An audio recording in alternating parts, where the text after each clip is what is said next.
Film berawal di sebuah makan malam. Di situ ada kolonel bernama Kim Jin Pyong. Dia habis selesai perang di Vietnam dan memenangkan perang tersebut. Setelah itu, pulanglah Kim ke Korea. Saat di kantor, dia bertemu dengan prajurit bernama Kapten Keong. Tampak Kapten Keong sangat mengagumi Kolonel Kim. Malamnya, Kolonel Kim sedang makan bersama istrinya. Dan istrinya berkata bahwa dia sedang subur. Dan mereka pun melakukan adegan bercocok tanam. Setelah selesai, istrinya membicarakan tetangga barunya yang baru saja pindah, yaitu Kapten Keong. Istri Kapten Keong pun belum punya anak seperti Kolonel Kim. Saat istrinya tidur, Kolonel Kim berjalan-jalan keluar rumah. Dia melihat rumah tetangga barunya. Di rumah itu terdapat banyak burung. Kolonel Kim membuang asap rokoknya di kandang burung itu. Tiba-tiba datanglah seorang wanita cantik bernama Gai Hun. Ternyata wanita itu istri Kapten Keong. Lalu Gai Hun masuk ke dalam rumah. Baru saja Kolonel Kim melihat wanita itu, ia pun terpukau. Di keesokan harinya, Kolonel Kim di rumah sakit bersama para istri tentara lainnya, sedang menjenguk prajurit korban perang. Terjadilah peristiwa yang tidak menyenangkan. Istri Kolonel Kim hampir ditusuk oleh prajurit, tapi Gai Hun menyelamatkannya. Tapi berbalik Gai Hun yang ditodong pisau di lehernya, dan Kolonel Kim menodongkan pistol pada prajurit tersebut. Namun cara itu membuat prajurit lebih agresif. Kolonel yang takut Gai Hun kenapa-napa, ia pun menurunkan pistolnya, dan prajurit itu melepaskan Gai Hun. Tapi prajurit itu malah mengambil pistol yang diletakkan oleh kolonel. Namun satu peluru berhasil dilesakkan dan mengenai pundak Gai Hun. Tapi Gai Hun tidak kesakitan, malah dia menanyakan antingnya yang hilang. Di pagi harinya, Kapten Keong berbicara dengan Kolonel Kim dan berterima kasih karena sudah menyelamatkan istrinya. Lalu kolonel menjenguk istri Kapten Keong. Sampainya di rumah sakit, ia memberikan bunga pada Gai Hun. Setelah itu kolonel memberikan anting Gai Hun yang hilang, dan Gai Hun meminta Kolonel Kim memakaikan antingnya. Kolonel pun memakaikan antingnya. Pada suatu malam di sebuah pesta para tentara, Gai Hun memakai baju merah. Pimpinan bernama Lee Jin Choi, mertua Kolonel Kim, mengajak Gai Hun berdansa. Namun Gai Hun menolak. Tapi Kapten Keong malah menyuruh Gai Hun untuk menurut. Kolonel Kim yang cemburu membuat keributan di sana. Lalu kolonel ke kamar mandi. Tiba-tiba datanglah Gai Hun.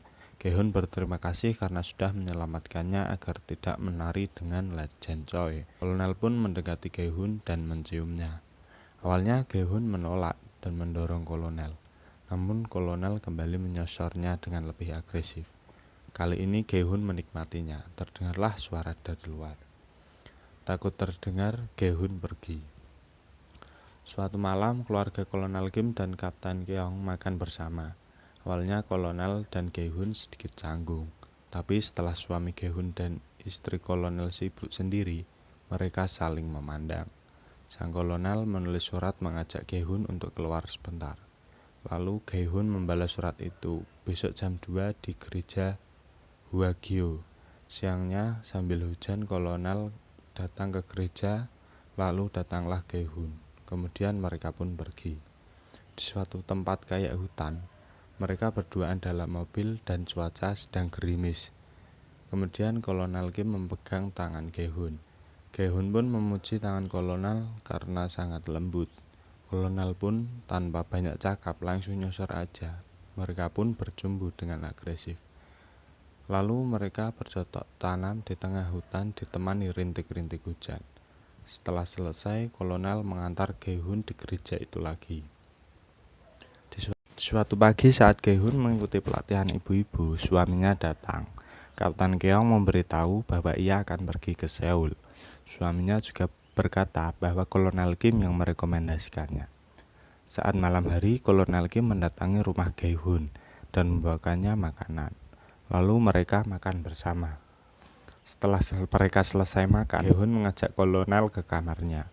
Lalu mereka melakukan adegan cocok tanam.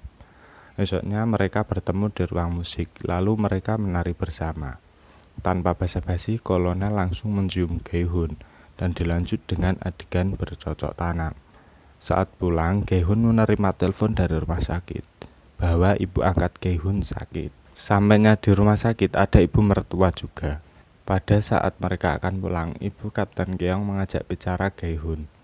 Dan ternyata ibu mertua Gi-hun sudah tahu hubungan gelap Gi-hun, tapi ibu mertuanya malah mendukung karena Kapten Keong adalah orang jahat.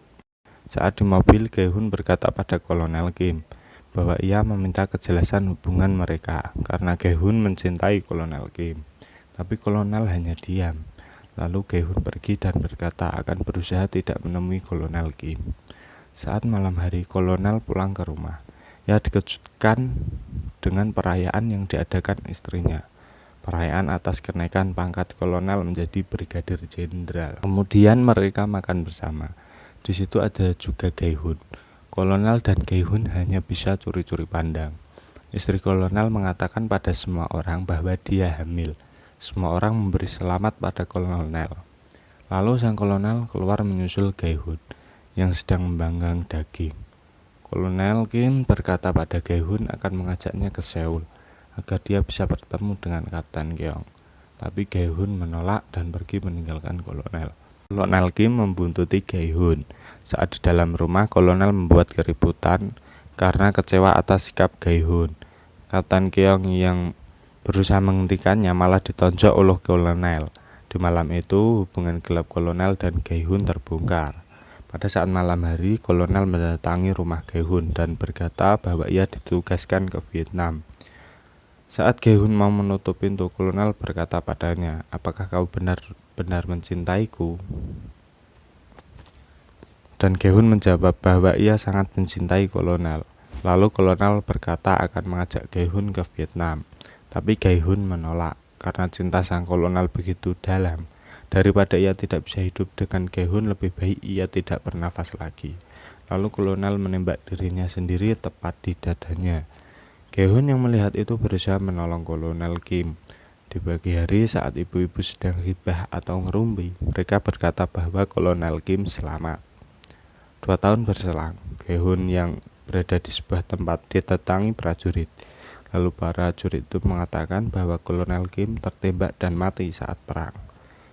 Gi-hun pun tidak kuasa menahan tangisnya. Film pun berakhir.